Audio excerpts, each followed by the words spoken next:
Hi, I'm AJ Singh. Welcome to the Value Creation Mindset, the podcast that explores the principles behind the decisions successful business leaders make to create value for their customers and themselves. We explore choices that create real value, what changed, why it mattered, what were the trade-offs, what's the proof. Today I am joined by Rakesh Tiku, President and CEO of Infield Solutions. Rakesh is a serial entrepreneur who builds systems that improve how people work. Today, he is focused on an IoT business solutions platform that brings sensor fusion together with workflow automation. Welcome to the podcast. Thank you very much, AJ. So, could you give us a 2-minute rundown of what's your origin story? Only 2 minutes? So I will do my best. Okay, basically I come from an academic family. So my father's professor, most of my uncles and aunts on my father's side are professors of various fields. Growing up, I was at the homestead, I was surrounded by academics, from around the world about various topics. Beautiful intellectual conversations, which I appreciate, and really formed me to this day. But what was lacking for my purview, based on my biases, was an understanding of commerce, business. So in university, I, as I was doing my degree and whatnot, I actually started my first company into what's now called internet or e-commerce. And this is early 90s, well before the wave. And what I loved about it was that one, I realized I'm actually naturally pretty good at it. And I was able to employ my creativity with my business acumen, let's call it, to use that vernacular, in a way to actually be meaningful to my client and to my own business. And I really did enjoy how it stimulated both the academic side of my being as well as the creative and business side. So all three aspects, right? Sure. So that was the interesting foray into what I do today, and the starting of the path of my journey towards today. Since then, I've also realized that I can't follow the norm. So I always say I exist outside of the box. I mean, do you actively reject the norm, or you just move to your own drummer? One is, I don't even know if I know what the norm looks like. Okay, so that's one. Sure. Two, just my natural ability. I'm able to absorb concepts and ideas and viewpoints, and then mold them into my own. So sometimes I'm not even sure if an idea is original or I've taken an idea and modified somebody else's great thought. I have the ability to actually be able to, I could even see a page and the words and, I have some photographic memory, but I couldn't tell you who the author was or the name of the title of the book, but I could tell you the page number, I would kill for a photographic memory. Amazing. Well, yes. The challenge is I've never cared about where it came from. It's interesting. Much like AI. It kind of. You could call me Terminator. Leave it alone. So what I found was I'm very good at looking at a problem and coming up with solutions. I found it intriguing. It's like, why haven't you solved this already? I had that mindset when I was talking to a client. It's an obvious problem, with an obvious solution possibly. And my business journey has always been around that, solving problems that other people are facing. How do you utilize a tool, technique, process, piece of technology? How do you leverage that to better how you work or how you think, or the efficiencies and productivity in whatever you're doing? This stems both business and personal. And that's just how I think. And all my businesses have been around that concept. So your fundamental frame is always around defining and solving a problem. Whether somebody brings you, whether you discover it, whether you realize it by connecting a few dots, that's your frame. That's what you Yes, focus on. And at that point, it becomes something to solve and something to optimize. Is that right? correct. Even on a personal note, I truly believe why can we not be happy all the time? Why can our business not be efficient and effective all the time? I understand why, but Yep. there are means to improve the nature of things. Without a doubt. I someone much, much wiser than me taught me very recently that happiness is a choice.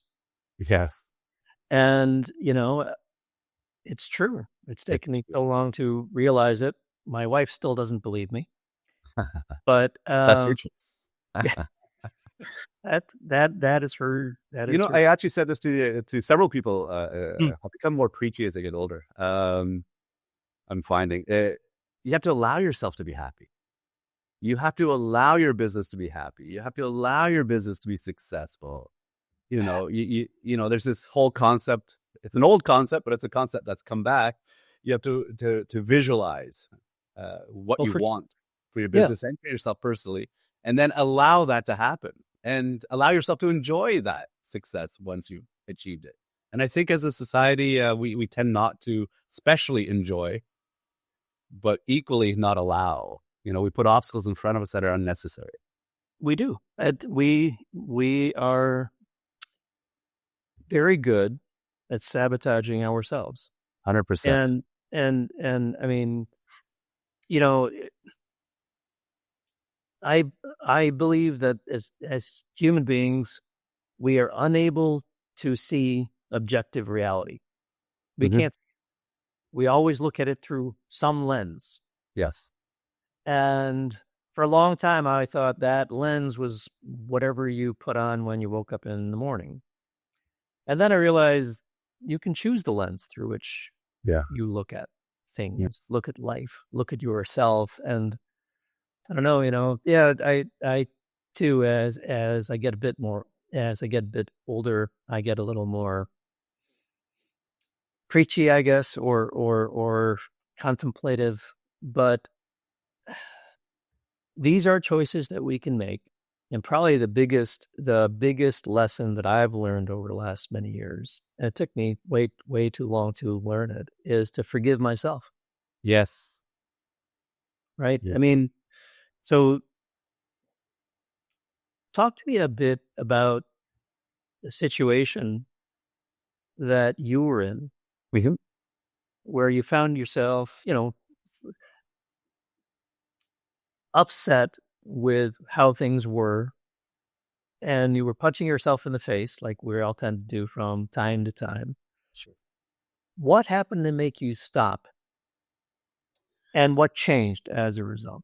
Um, I mean, there's so many examples. I'm going to keep it towards business for this one. Sure. As a business leader, regardless of your actual title, if you were a leader in your organization, even the leader in your team, the hardest thing to do is make a decision. The hardest thing to do is make a decision when you have a limited set of data. Sure. And the realization is that to make a decision, you'll always have a limited set of data. You'll never have all the data. Never. I don't know what that looks like. So you have to make a decision with what I'd call good enough set of data or knowns, right? And sometimes maybe the decision's rash. And I have done that where maybe a decision was rash and I didn't have a comprehension of the situation, enough data necessarily to make the decision at the time when I did. Maybe there was pressure, maybe there was reason to do it, you know. Sure.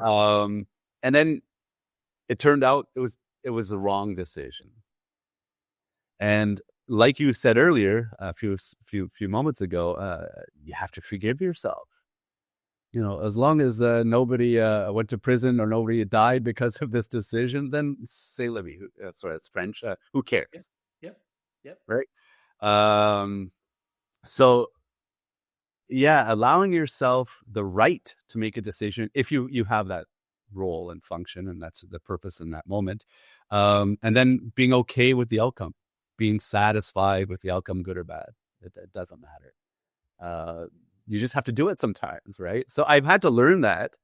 And yeah, I don't regret anything actually in my life, and I don't regret my decisions.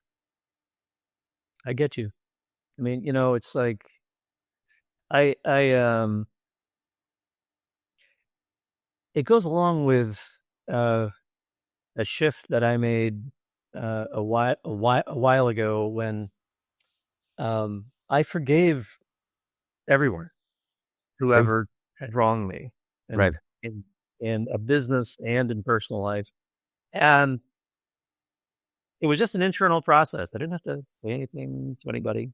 And how do you feel afterwards? So much lighter.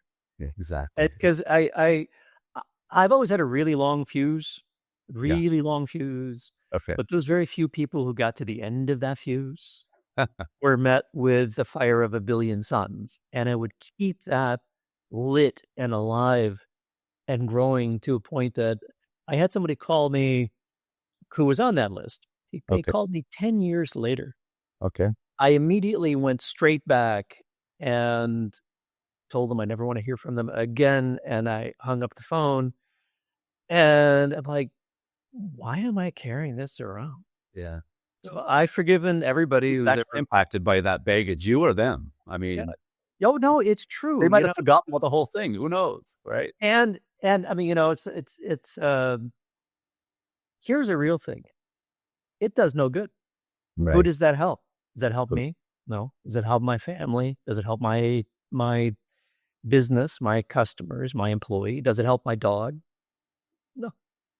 What's the point? So it's just like, but then I kind of stalled out.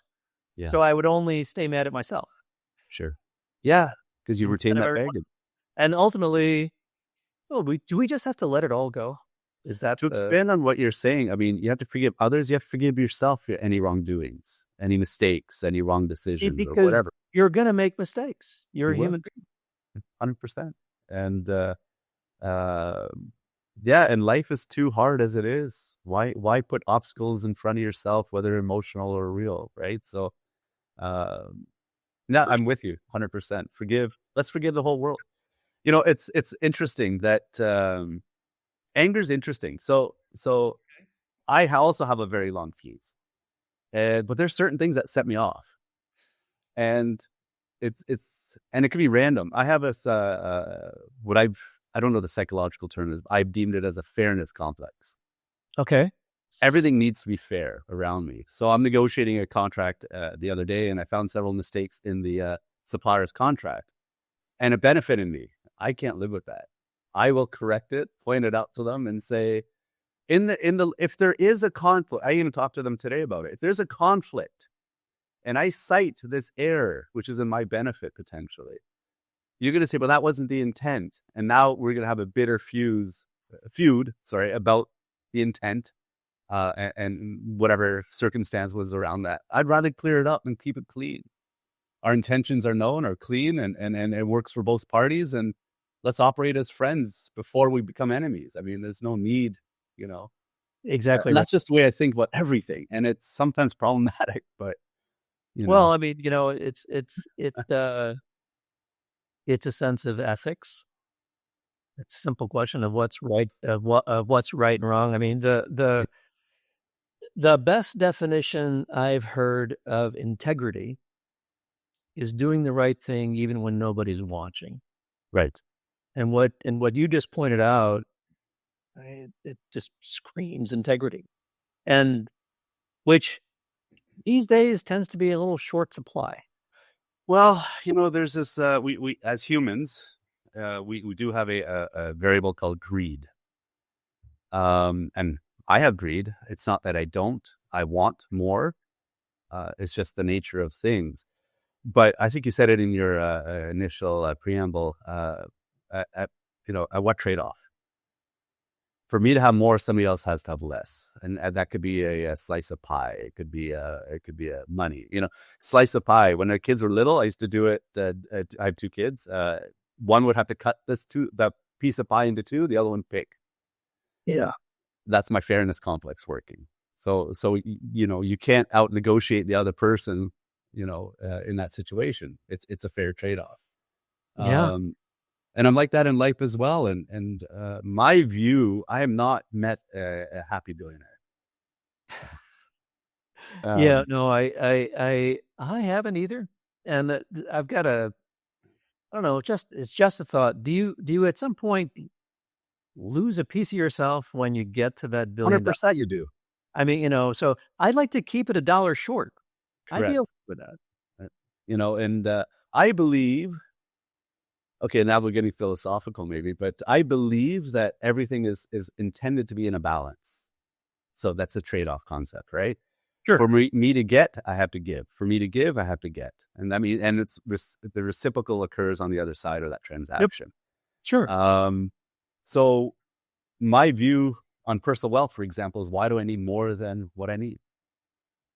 It may benefit me materially, maybe benefits my legacy materially, but it comes at some cost, whether realized or not. So I'm not of that mind frame. Even in a contract of one transactional contract with a client, I don't want to make more profit than I need or deserve, because it'll come back to me. It could be through expectation. They want more and demand more or whatever, right? No, it's so do you take the long view in everything? I mean, that's certainly Everything. what I So try. even in my role in my company, I don't do a lot of short view stuff anymore. It's all long. Everything I do is long view. And even personal life, it's long view, and it drives people crazy. I know, but because my family will see this podcast one day, I'm sure, and they go, "Yeah, he can be very annoying." But I am that chess player that's thinking 3 to 5 moves ahead. Yep. That's just how I play. Well, I mean, what's the alternative? Just to Living in just the moment only only. what? I don't know. I Well, I don't. mean, so some might say, hey, uh, you're not living in the moment. You're not being present. Yeah. And, at some point, there's balance to that also, because Sure. if you're like entrepreneurs, founders, we all tend to be masters of delayed gratification, right? Sure. We'll get there. It's going to take a few years. It's going Yeah. to take a few months. It's going to take a few days. But I mean, there's a paucity of this longer term thinking out there. People want quick solutions to complex problems. They want an easy answer to something for which there is no easy answer. They want to jump to a solution without characterizing a problem. Right. This, we hit this again and again and again. And a lot of this comes down to leadership style. It comes down to, your focus on fairness and, integrity. To me, that has to be foundational to your very success. Because how are you going to attract people around you if they think you're unfair, Yeah. I've or had customers in if the early they think you're only looking out for you? 100%. I've had customers in the early days go to me, I don't know exactly what you're offering.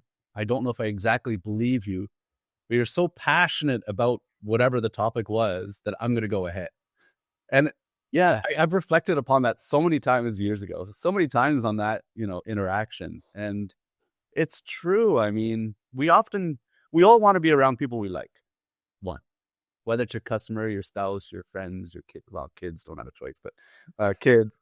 I'm joking. No, I'm not. I love my kids.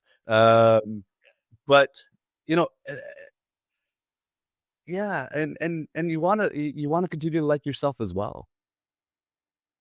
you know, that's so important. I You want to be able to look in the mirror and say, I like me. 100%, No, and not 100% of you. If you like everything and you not every see, moment. you are a raging narcissist and there's something wrong with you. But if you look in the mirror and you only like half of what you see, Yeah, you are looking at yourself through a dark lens. I think 100%. my target's always been around the 80% mark. Look, it's like I just like you, and again, I don't know if this is just what our family has taught us growing up, Could core be. sense of right and wrong. I grew up always thinking, if I haven't earned it, I don't want it. Right. And Yeah, I don't play lotteries because of that. You know, even if I go, I do enjoy go to a casino on occasion or play poker or whatnot. I do it more for the entertainment. And if I win, I actually feel guilty. I don't deserve yeah. it. Like it's, and I'll often, if I win, I'll leave the table and it pisses people off, because Oh my God. I was in Vegas a couple years ago with some friends of mine who uh we built a whole IoT platform for them. They had a very nice exit, nice. and we were sitting around playing video blackjack and having a couple of drinks. And I put in $20 and I got my tokens and I'm sitting there and I'm betting 50 cents. And my friends they're just laughing at me because of my little bets. And at the end, I walk away with $20. So Yeah. I got That's a an great hour of return. entertainment. Exactly. I think, look, I take so many risks in so many other areas. I don't need to do this. No, You know, it's like I bet you live a risk. You don't need to play risk as well, right? no, it's just I don't know. I Vegas is not my vibe. Mm. People are nice, food is great, Sure. but I'm not much of a gambler. I don't smoke. Yeah, Uh, I don't drink nearly as much as I did previously. sure. And that's fair. But anyway, You were talking about regret or liking. yeah, I find it's not as popular now or common, but in mass media, uh, for years it was, regrets at the deathbed. I don't see it as much. Okay, but you know, and at that point, I made a decision for myself that why would I want to regret at my deathbed? I want to be at my deathbed and be content. So exactly. that's when I started forgiving myself and others. It was years ago. Years ago, I was quite a lot younger, but um, I always say that I could pass at any moment, and I'm content. I'm fine. I don't really have any regrets, and I think that's a very light way to live. I think it's a very important way to live. Yeah, I I think, well, for me, that's one of the reasons I'm a terrible liar. I'm terrible. I suck at it. So I just kind I'm of not gave smart all enough. that up. I don't. Oh, no, but it's like I have no doubt I would be a lot richer if I didn't sleep well at night. But I have to Sure. sleep well at night. Yeah. You know, it's just I I don't know if I believe in karma, but I'd like to.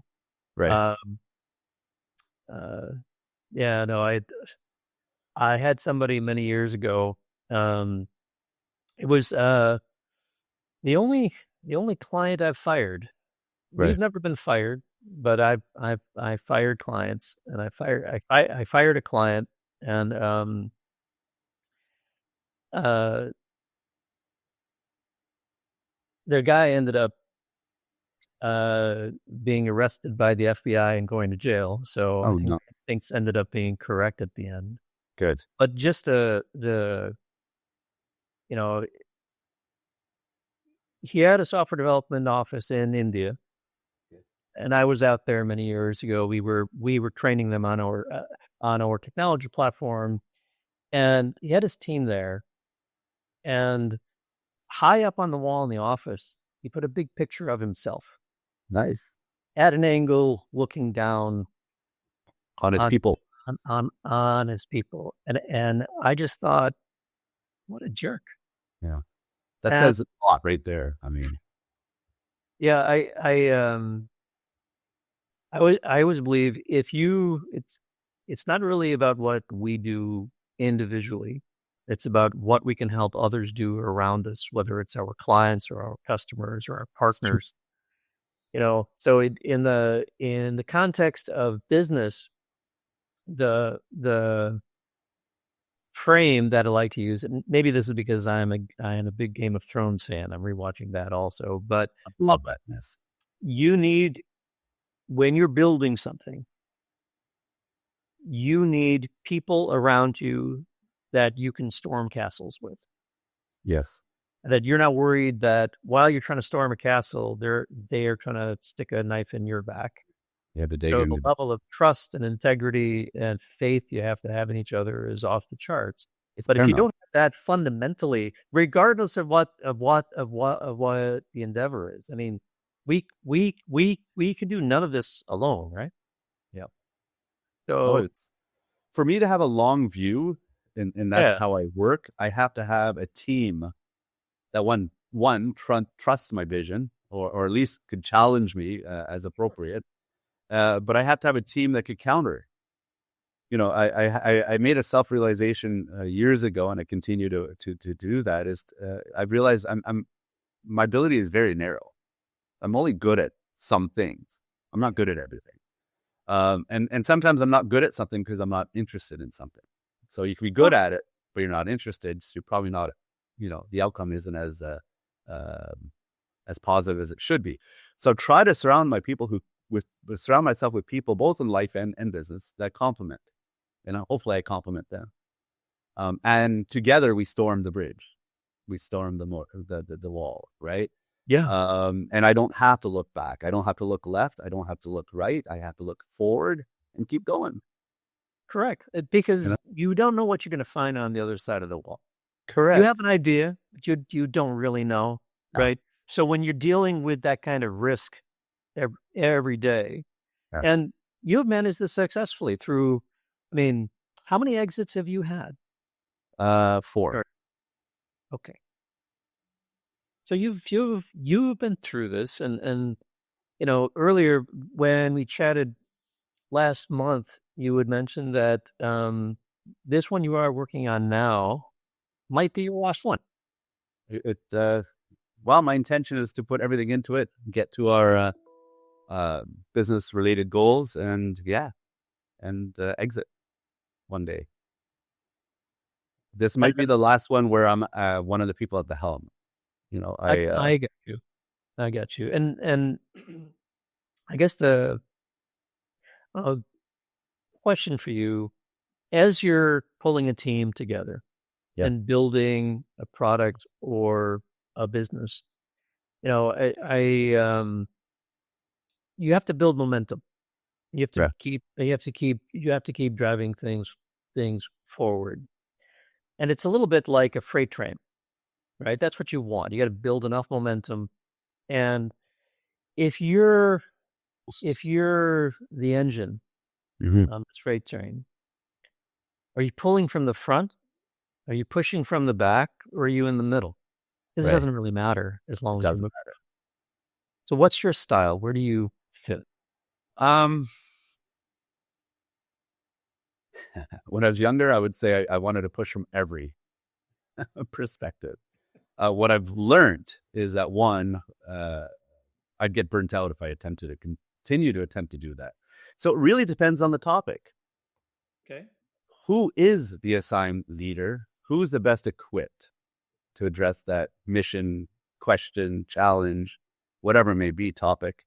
And then how can I complement that person? Do I need to lead from the front? Do I have to motivate from the back? Do I have to be a team member?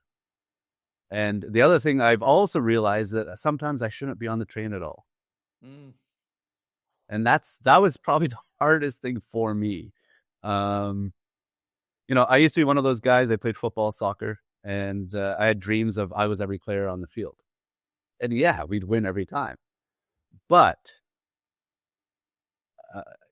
you don't have the energy to do that, No.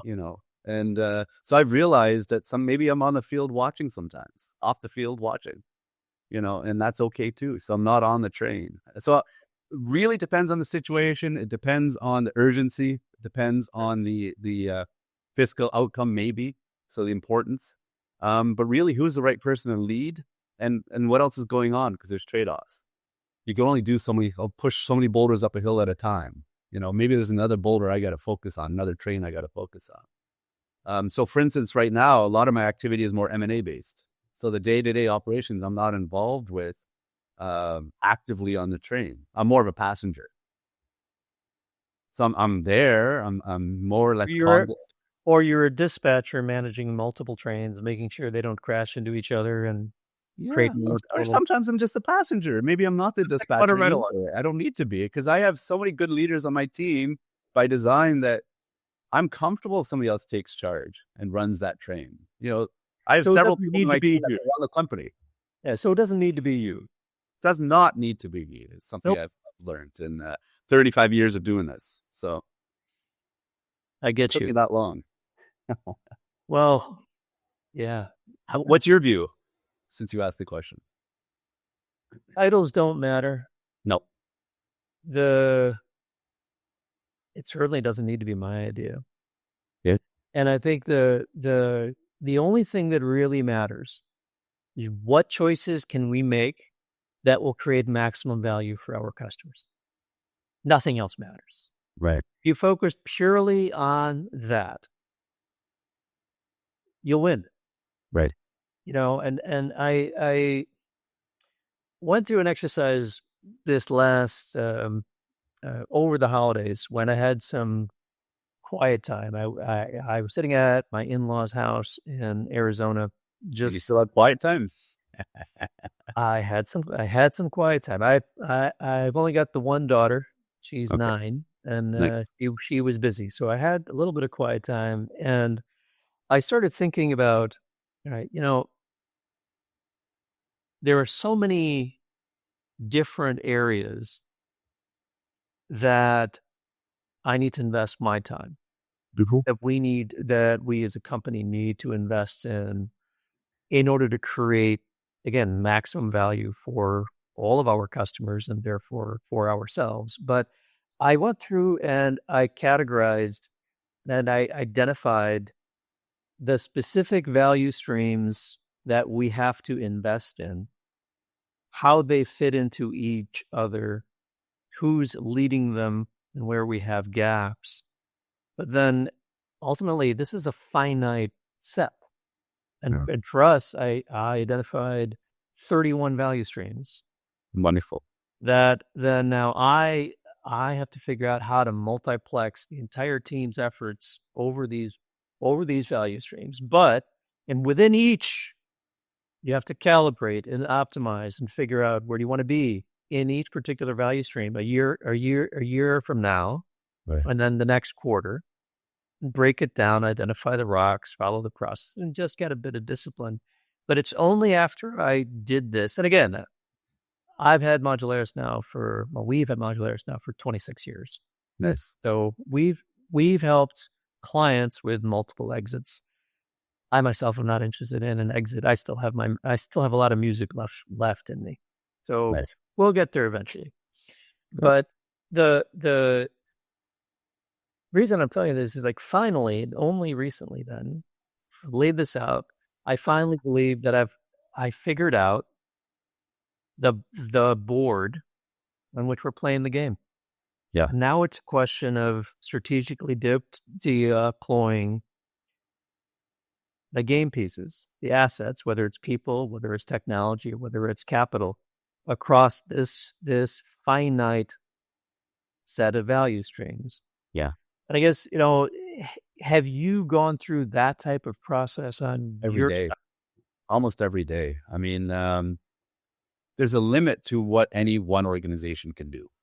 There's a finite bank of resources, whether it's people, capital, or even knowledge. That's a resource I think many people downplay. But what do you know as a collective, as a team? What don't you know? Who around you knows something else or something better. These are all factors of and then prioritizing. So there's different ways to prioritize. One is of personal interest. Hey, I'd love to do that. There's another one saying, hey, my customers would totally benefit from this. There's another one that would suggest, hey, I'd maximize the return on investment. So it's a money outcome. Very rarely is it all three, but hopefully it could be two of the three. And you have to decide as an organization or as a leader for any business what matters at that moment for that, In for that that particular your value context, stream. as you said earlier, it's like you can't be everything to everyone. No. And you have to recognize areas where you're weak. Yeah. And in terms of leadership, a lot of times you don't know if somebody can be an effective leader unless you give them a chance. Right. And And that's the other thing is to have a successful team, you have to be able to see past the veil of each individual and see their potential.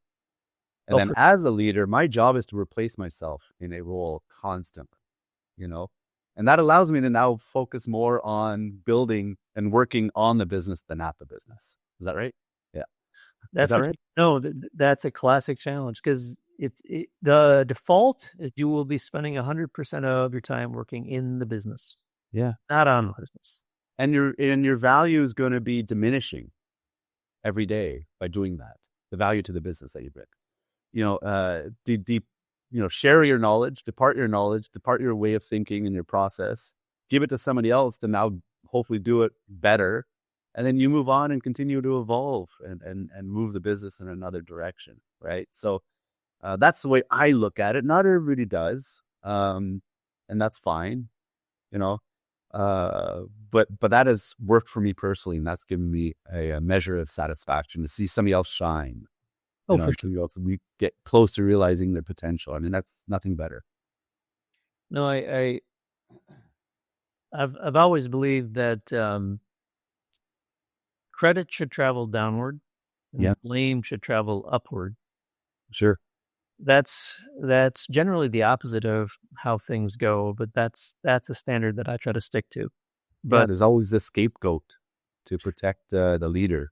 And it's unfortunate because that could actually that could cause that scapegoat to falter and never realize the potential.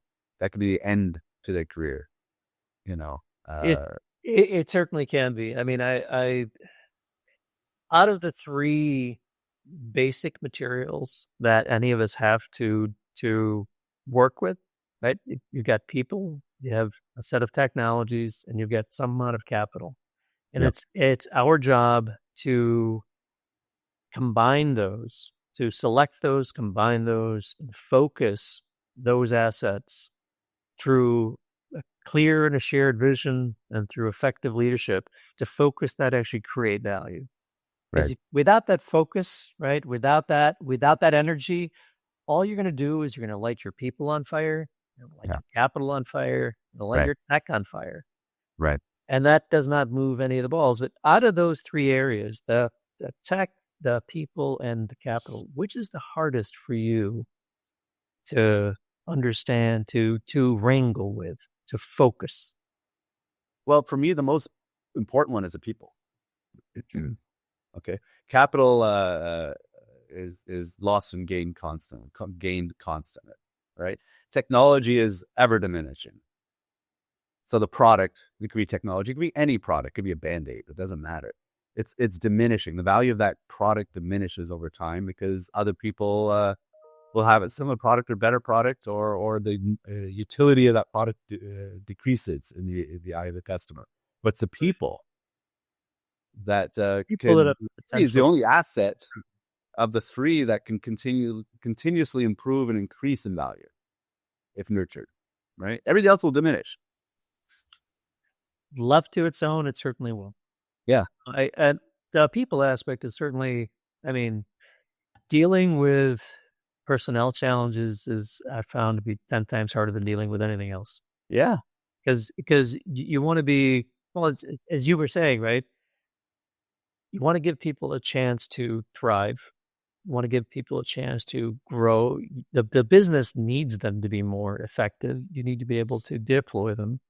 The EOS concept is GWC. Does a person get it? Do they want it? Do they have the capacity to actually do it, a particular role?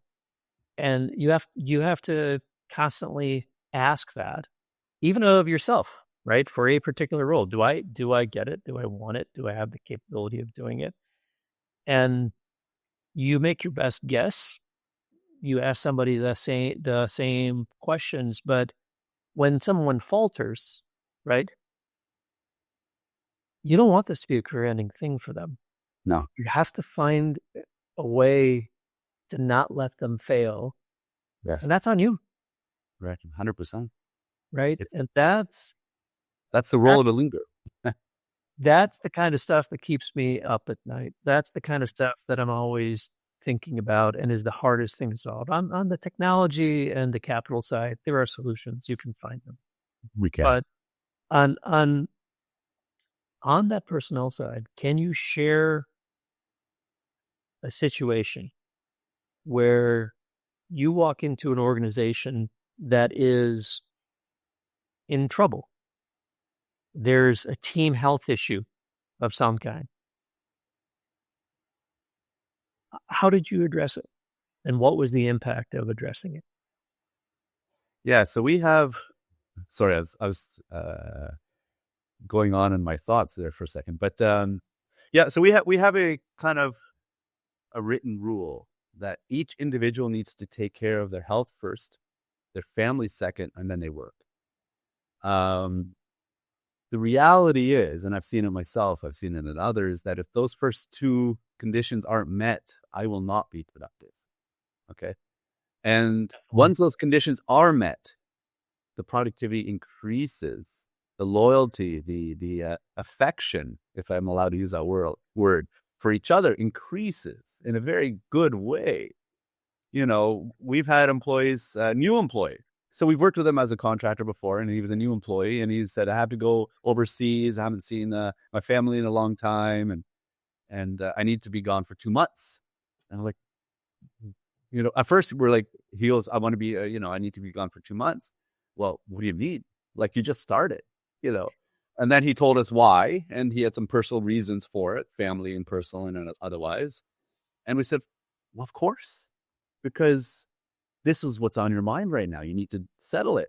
But can we do a deal? Can you take these weeks off, and can you work part-time this time? And can you work kind of full-time this time within the 2 months? And we'll pay for your ticket, because no, this is important. Yep. And not only did he go and appreciate it, not only was his quality of work amazing, for about 5 years after he left us eventually, because he approached me and said, yeah, I want to work with my brother. He's starting a company and I want to work with him. We said, go, please, good luck. Tell us how we could help. But for 5 years, he would still field calls from the customers that were closest to him at no charge to us.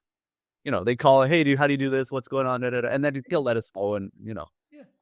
But that's loyalty. Loyalty can't just be the paycheck, based on the paycheck.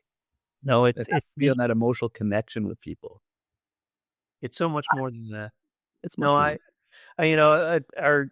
What you're saying sounds very much like one of our core values, which is family first. Yeah. You can say these things, but if you mean it and you live it, so we have unlimited family leave policy. We measure vacations based on we call CRA, but IRS parameters, for legal purpose, but we don't actually care. Because if you want to go on a beach and work, and your work at that moment and your commitments at that moment allows for it, go do it. But no, you have to deliver. No, it has to be of the caliber that we'd expect based on who you are. So that can't change. But I don't care where you work. I really don't. We went completely virtual in 2011. Right. And so when the pandemic hit, wasn't that big of a deal for us. But if you're doing that, you definitely have to be very selective about who you hire, because some people cannot thrive in that. You're not running a daycare. No, you're not. And unless you are. Well, but the main thing is, like, the added 90 minutes to 2 hours that our people get to spend with their family. Yeah, it's huge. It's massive. Actually, let me give you a anecdote. Okay, this is personal. So I actually worked corporate for several years in my younger days, because I realized I really didn't know very much. As much as my ego would suggest otherwise, the reality is I wasn't ready yet. I wasn't prepared. It was a different mindset. I'm older than a lot of the younger entrepreneurs this day. But anyway, so I worked corporate for a while, and I was given this project, and it was on a global scale, which is brilliant. And I had 3 teams, had a quote on this very substantial multi-$100 million type of job. Okay. And we had a team from, and this is not a slide on anybody. This is just observation. We had a team from North America. So it was a Canadian and American group, a team from Italy and a team from Thailand. Okay. And they were all asked to quote, they're all internal teams, all asked to quote on this job independently. You cannot talk to each other. So it was a bit of an experiment. And we also it was an experiment of creativity and efficiency, let's call it. And I will tell you, okay, and again, I'm not trying to offend anybody, your audience or you or whatnot. The outcome is this. Okay, so, well, I'll talk about the process. So the Americans would be Americans meeting Canadians and Americans. I'll call them Americans because mostly Americans. Always working, 24/7, always available, always, hyped up on caffeine, always working this problem. It was a big problem. It was very important to all 3 sites. And everybody wanted this. Okay. The Italians, my goodness, I couldn't find them. I'd call their admin or their colleagues. Where are they? Oh, they went out. They went out. Lunch, dinner, breakfast. They're out. Okay. Thailand, very structured. They have a distinct, like you, a very distinct balance between work and personal. These hours are business. These hours are personal. Thou shall not cross those lines. Right. So between 9 to 5, let's say, in their local time, they were working. And very well. 5:01, they're gone. Okay? You can't ask them to stay back. That's not the culture. Fast forward a little bit. As we get a month away from the deadline, so this is like a 10-month operation process. Okay? It's not a small thing. So a lot of engineering, whatnot. And the Americans, a month before, I need an extension of deadline because there's more complexities than we realize. I need 2 more months. Okay. The Italians gave me, everybody had to give me my team, precursor, kind of a review of what's going on. We had checkpoints all the time. But anyway, a month before we had a major review of what's going on, make sure nothing was missed. Americans weren't bad. Okay. The Italians gave me this beautiful presentation and pretty thorough. Some things needed to be tweaked, but it was nice. The Thais said, hey, we're done this. This is to address the exact parameters of the quote. This is and the second one is something out of the box. And we looked at it from another perspective. And what we've done is divided into 2 distinct teams within the Thailand facility. And one's addressing your problem set. The other one's looking at it from a different perspective. And we're still working on the alternative perspective, but we will be done. The other one is done. And here it is, beautiful, polished. Okay. So I'm going to pause there for a second. What I found was the Americans worked hard, but were very unproductive, is my observation. The Italians, they separated themselves from the office environment, and they went as a team for breakfast, lunch, and dinner to allow themselves to be creative and focused on the problem set at hand, which was my particular proposal with the build. The Thais, as I mentioned, broke up into 2 teams. One was in scope, and the other one was an alternative view of that scope. Yeah. So thinking outside the box. Very good. The client in the end decided on who. The Americans were on time in the end. It was rushed. Wasn't as polished. The client decided on the Italian. Beautiful, polished, thorough, to the point, some creativity, but within scope. And the Thai alternative.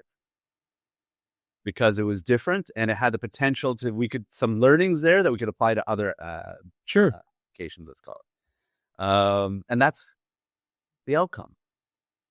So my view on that, and again, I was young. I was early 20s, I guess, or late 20s rather, early 30s. So pretty young. And my outcome of that was, it's not the amount of time and effort you put in something. It's the quality of time. And you have the right team members, Can you come in a collaborative environment and allow for the right level of creativity, professionalism, thoroughness that you require to address the problem or, respond to a quote? That's very interesting. The culture. I'm not slighting the Americans. I live in Canada. Hey. We do great things. But I will tell you, just quick, I had a epiphany the other day. So you may know or may not know, Canada is considered to be one of the most unproductive, inefficient of the G8s. Okay.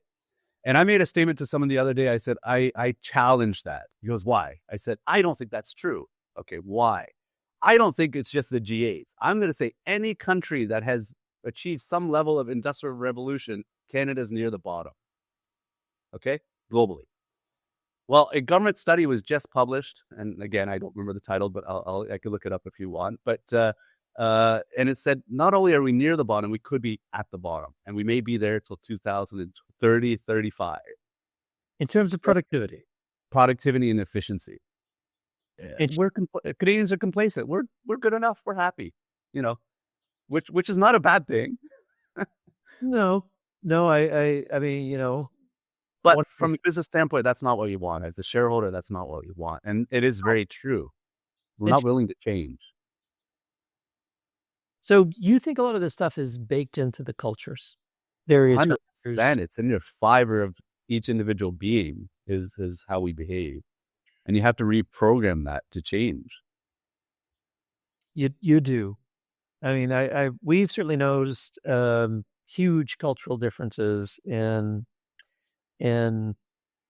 our team in the U.S. We have most of our folks are in Colombia. Sure. I got to tell you, I love Colombia. I love Colombians' work ethic, the focus, the family first attitude. It was fully embraced. Yeah. And I think the one thing that is a bit disturbing about this is that if we allow ourselves to be defined by these stereotypes, why get up in the morning? They become true. Yeah, it's like, a lot of this comes down to identity, asking the question, who am I? Who are we? What are we trying to do? And I go back to something that my junior high school teacher asked me, something that really had a profound impact on me and my perspective. And she said something very simple. She said, imagine what the world would be like if we spent our time focusing on what makes us the same rather than what makes us different. Okay. And imagine what the world would be like if we spent our time being thankful for the things that we have rather than only thinking about the things that we don't. Right. And so my frame for life is we're all the same, and we're all connected. Okay. Whether we want to be or not. Right. And in this context, I mean, our differences in terms of culture and business ethic, all of this stuff, right? That can add a lot of flavor. Yes. And that's fine. That's interesting. Nobody likes eating bland food. Right. Well, not even the Brits, right? Because they've adopted Indian food. But allow me to challenge you for a second. Allow me to challenge you if you don't mind. I 100% agree we're all connected. That's my viewpoint as well on things. But I'm okay if we're different. Sure. But the way I look at the difference is we shouldn't measure the value of the difference. Meaning that my difference and your difference, one isn't better than the other. Let's embrace them both and learn from each other and become better collectively. We're saying the same thing. We're saying the same thing. It's a question though of how we define ourselves and where we focus on it. I think, everyone's born with certain gifts and a certain amount of potential, whatever that might be. Yeah. Us, our people, our kids, our dog, right? Everything. And it's a question of, if you want to create the most value as an organization, right, for your customers or for yourself, it is an optimization question. How can you reach your full potential as an organization if you can't help your people get closer to their full potential? And whatever pluses and minuses. You're right. If you have the mindset of a performance-based expectation, what you're saying is 100% right. But it's based on that expectation. Maybe I don't want to be the best. Maybe I just want to exist. How It's not a to, competition or a zero-sum game. for some people, it can be, it doesn't need to be, It I totally agree with you there. It doesn't need to be, but it's more of a question of what's the point in the sky you are reaching for? It's the Yeah. vector, not Yeah. necessarily of the velocity or the distance. What's the direction? And then, are you moving towards it? And you're not going to get, who knows if you'll ever actually get there? Right. That's not the point. The journey is the point. Do you get So what I'm saying? yeah, the framework you're defining is a healthy one for the individual and the business. To be success, we can measure success in many ways. But have a healthy expectation of oneself and one's business, what you're saying is exactly correct. You got to have a point in the future that pushes you forward somehow, individually, as an organization, whatever it may be. And that is one of the key to being happy, actually, is having that said. We had a preamble in the beginning. It's allowing yourself to be happy because you've achieved something of relative importance. It's a milestone, it's a goal, it's something. I think it's important. I agree. It's not even necessarily the achievement. I mean, I've got a 2-question test that I apply to everything, which indicates whether you should be able to sleep well at night or not. 1, are you in a good place? Right. And 2, are you on the right path? Yeah. Because if you're in a good place, but you're on the wrong path, that's okay, because you can afford to find the right path. If you're in a bad place, but on the right path, it's okay. It's going to get better. Yeah. But if you're in a bad place and on the wrong path, that's the only time you shouldn't be able to sleep at night. Well, yes. Anyway, Rakesh, I appreciate your time. Thanks for joining me here. I've got one last question for you. We started about we opened with your origin story. Yeah. We then talked about life, liberty, and the pursuit of happiness and growth, and small topics, really. Small topics, little things, But I want to talk a little bit about legacy. Okay. So, I believe our legacy will be measured by how well and how far we lift all those we touch. Mm-hmm. That's a deep belief that's shared by me and my partners. And I'd like to find out, what do you want your legacy to be? You're still a young guy. You've got lots of time to shape things. Yeah. And you've certainly touched and lifted up a lot of people. But what do you want your legacy to be? What's that? It's a good question. Personally, my legacy are my kids, Of course. the people around me, and their kids, and me leaving a positive impact means that they also leave a positive impact on the world, so that's how I see the personal side of it, I guess. I want to be a good person, and I want people around me to be good people as well, and how could I influence that, whatever that means, but that behavior, right? So that's personally. Business-wise, that's a little more challenging. So my mandate has always been that my impact has to always be positive for my clients and my suppliers. True story. I mean, I will sit with a supplier and work on their pricing model if I feel it's not appropriate. Even if they have to increase it, so be it. But if it's not sustainable, if they cannot be a sustainable, valued, that's under risk for you. Partner, yeah, it doesn't help me in the long run. Same for my customer. You have to allow me to make profit, otherwise I can't service you. So it's the same mentality, fairness concept, that complex, right? So my impact is, I want everybody, whether it's myself, my colleagues, my suppliers, my customers, I want all of them to reach their potential. And my legacy would be, guess that they've reached, exceeded, and helped others achieve their own potentials. I can't ask for more than that. If it comes down to specific products or technology or process or ideology, those change. Yeah. But it's really that we're out trying to help each other all be better. I mean, it sounds corny, but that's how I think. Well, I very much like how you think. This Oh, is thank you. You're a good guy. And I try. well, yeah, I think are your parents still with you? My mother is. My father passed away several years ago, but my mother is, yes. I'm sorry to hear that. I'm Ah, sure I am sure your mom is proud, and I'm sure your dad, wherever he is proud of you as well.